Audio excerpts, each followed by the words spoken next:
안녕하세요. 우물라이프 채널입니다. 제가 정말 오랜만에 영상을 찍게 됐는데요. 참 많은 일들이 저한테 있었었거든요. 네, 요즘 코로나 때문에 많이 힘드시잖아요. 저도 이제 코로나 영향으로 회사가 많이 어려워져서 이제 본의 아니게 이제 퇴사를 하게 됐고요. 집에 있다 보니까 좀 생활 리듬이 많이 깨지더라고요. 그래서 몸이 여기저기가 좀 많이 안 좋았었거든요. 예. 그 중에서 이제 제가 최근에 허리 때문에 되게 많이 고생을 했어요. 이제 집에 있다 보니까 앉아있는 시간이 많잖아요. 예, 방바닥에 특히 앉아있고, 또 자세도 안 좋아지고, 그래서 이제, 또 제가 허리 관련해서 이렇게 시술까지 받게 됐거든요. 네. 제가 허리가 안 좋았던 게, 한 5, 6개월 전부터 조금 안 좋았었거든요. 네. 그때 이제 회사 다닐 때, 이제 의자에 이렇게 앉으려고 탁 자세를 취했는데, 그 왼쪽 허리가 삐끗한 거예요. 그래서 이제 그러려니 했는데, 앉았다가 못 일어나겠는 거예요.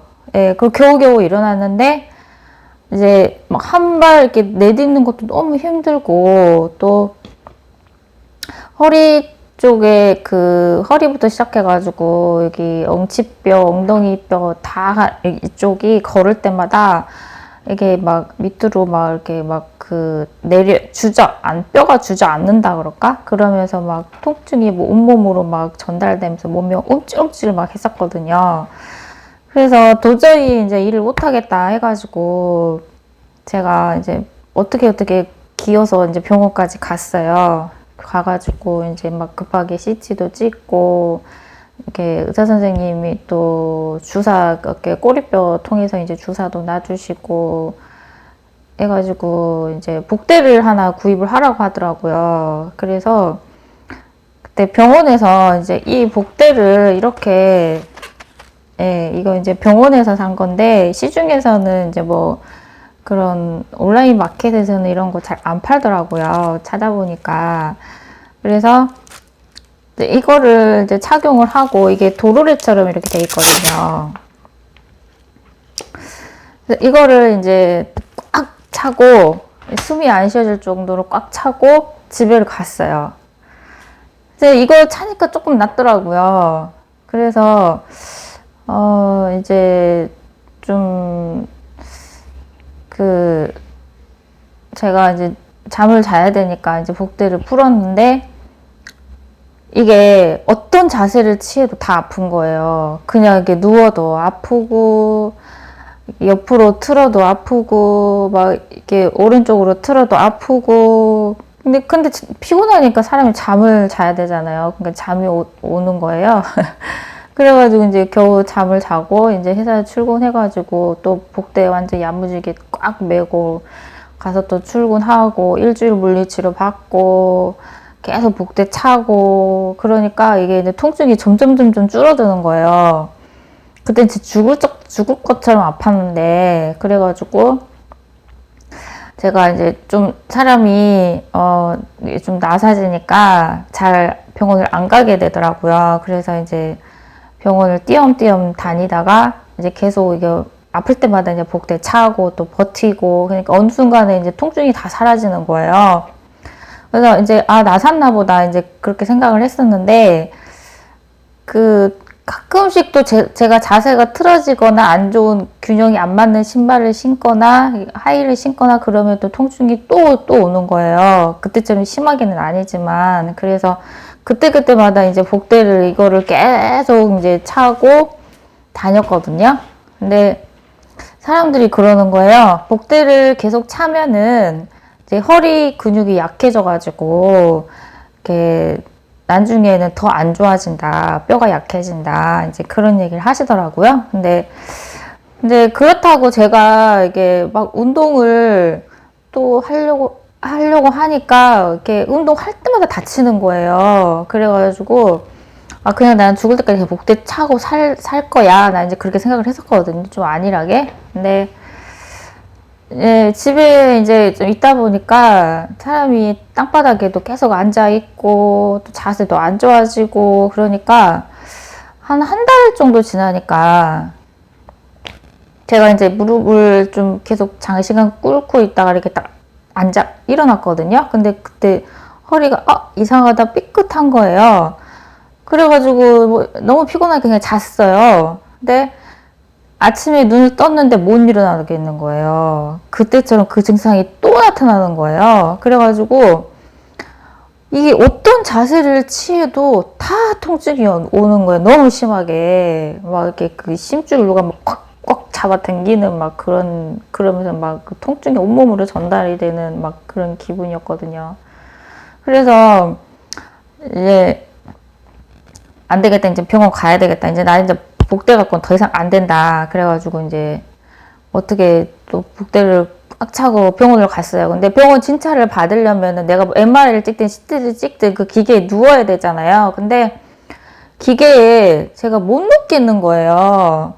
예. 이 눕는 거 자체가 안 되니까 아예 검사를 못 받겠는 거예요. 그래서 일단은 물리치료만 받고 이제 왔는데 별 차도가 없어요. 그래서 그 뒷날에 이제 또 병원을 찾아가서 의사 선생님한테 허리가 옛날에 그 안 좋았던 느낌처럼 또 그런다.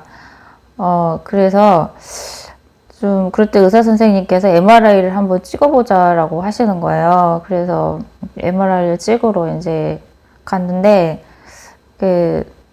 저는 이제 못 누울 줄 알았거든요. 근데 어떻게 그 통증 그 진통제 주사를 놔주더라고요. 근데 그 주사를 놓으니까 한 약발이 한 20분 정도 지나서 오더라고요. 그래서 이게 반듯하게 누울 수 있게 됐어요. 기계에. 그래가지고 이제 MRI 기계에 들어가가지고 이제 좀 반듯하게 눕고 겨우겨우 이제 찍고 이제 나왔는데 그 뒷날 이제 결과를 들으러 오라고 하더라고요. 그래서 그 뒷날 이제 병원에 결과를 들으러 제가 이제 갔는데 이제 의사 선생님께서 이렇게 디스크 때문에 그러는데 이게 이제 디스크가 계속 그 신경을 눌러가지고 그 신경 쪽에 염증이 생겨서 이 염증 때문에 그 호르몬이 계속 나온다는 거예요. 예, 그래서 이 염증을 가라앉혀 줘야 된다라고 하시는 거예요. 그래서 막 그렇다고 이렇게 디스크가 파열이 돼서 수술할 정도는 아니다 그러시는 거예요. 근데 저는 되게 통증이 되게 심각했거든요. 그래서 선생님께서 제가 그랬어요. 그 허벅지 마비 증상이 지금 오고 있다. 그래서 내가 걸을 때마다 이렇게 O자로 이렇게 막 걷는다. 마비 증상 때문에. 그랬더니 이제 그 스테로이드 주사를 처음에 권하시다가 이게 다른 데서 맞아본 적이 있냐 그러시는 거야. 그래서 내가 다른 병원에서 맞아봤는데 그 주사로는 효과가 없고 저는 오히려 복대를 장시간 착용했을 때 오히려 효과가 있더라. 그렇게 얘기를 하니까 그러면은 이제 그 신경 성형술이라는 시술이 있는데 이제 그걸 한번 받아보라고 하시는 거예요. 그래서 이게 이제 그 염증 부위에 직접적으로 약이 들어가서 염증을 바로 즉각적으로 해소시켜주고 또 유착된 부분도 이제 이렇게 풀어주고 이제 그런 시술이라는 거예요. 그래서 저보고 이제 그 실비보험 있냐고 물어보시더라고요. 그래서 이제 그 실비가 있다. 그러니까 그러면은 어차피 전번에도 이제 그 주사 맞았을 때도 그때 효과가 없었으니까 이걸 한번 해보자라고 하시는 거예요. 그래서 이걸 하려면 이제 하루 입원을 해야 된다. 그래가지고 제가 집에 가서 부랴부랴 이제 짐을 쌌어요. 입원을 하기 위해서. 그래서 이제 어차피 이제 하루 입원할 거니까 짐 간단하게 싸고 이제 집에 와가지고 화장 다 지우고 오라고 하시더라고요. 그래서 이제 어차피 세수 못 하니까 그래서 화장 다 지우고 병원을 갔어요. 근데 다행히 병원이 이제 집 앞 10분 거리에 있었거든요. 예, 그래서 이제 병원을 이제 입원을 하러 갔어요. 근데 그 시술 받기 전에 이제 뭐 여러 가지 검사를 해야 돼요. 뭐 피도 뽑아야 되고 뭐 심전도 검사 뭐 그런 것도 좀 해봐야 되고 뭐 심장 이상이 있나 뭐 그런 검사도 좀 하고 예 그런 우리 이게 저는 이제 여러 가지 수술을 받아봤잖아요. 그래서 이제 그때 받았던 그런 이제 그거를 검사를 똑같이 하더라고요. 예 그래서 시술 비용은 300만 원이라고 하시더라고요. 그리고 입원비 별도. 그래가지고 이제 저는 그 당시에 그게 뭔 시술인지도 몰랐고 처음 들어본 이름이었고 잘 몰랐었어요. 그때 당시에는 제가 이제 시술 끝나고 나서 이게 신경 성형 수술이었구나라는 걸 알았지 그 당시에는 뭔지 몰랐어요. 왜냐하면은 제가 이게 마비 증상까지 같이 오니까 이제 이거 뭐 찬밥 더운밥 뭐 이렇게 앞뒤 가릴 경우가 없었거든요. 예, 그래가지고 이제 바로 뭐 의사 선생님 하자고 하니까 이제 그냥 한 거예요. 그래서 이제 뭐 2인실에 입원할 거냐, 뭐 6인실에 입원할 거냐라고 물어보길래 이제 어차피 하루 입원할 거니까 좋은데 입원하자라고 해서 이제 2인실에 입원을 해서 이렇게 갔었거든요. 근데 2인실이었지만 거의 1인실이었어요. 예, 옆에 아무도 없어가지고. 그래서 이제 그 병원, 그 1인실이 7만 원인데, 그, 이제 입원비가 4만 원이고, 간병비가 3만 원 해가지고 7만 원이라고 하더라고요. 예, 그래서 나는 뭐 얼마나 호화로운 간병을 해주나 했더니, 저에게 간병 거의 받아본 적이 없거든요. 네. 제가 다 해가지고. 근데 남자 간호사분이 오셔가지고, 예, 여러 가지 뭐, 이렇게 표 같은 거 막 작성하더라고요. 뭐 설문조사도 하고, 어떻게 해서 다치게 됐냐, 아프게 됐냐, 뭐 이제 여러 가지 막 물어보고, 막 뭐 지병이 있냐, 뭐 그런 거 막 체크하고, 이제 그거 끝나고 나니까, 이제 그, 간병하시는 분이 오셔가지고 옷 갈아입어야 된다라고 해가지고, 이제 수술복으로 다 갈아입고, 이렇게 누워 있었거든요.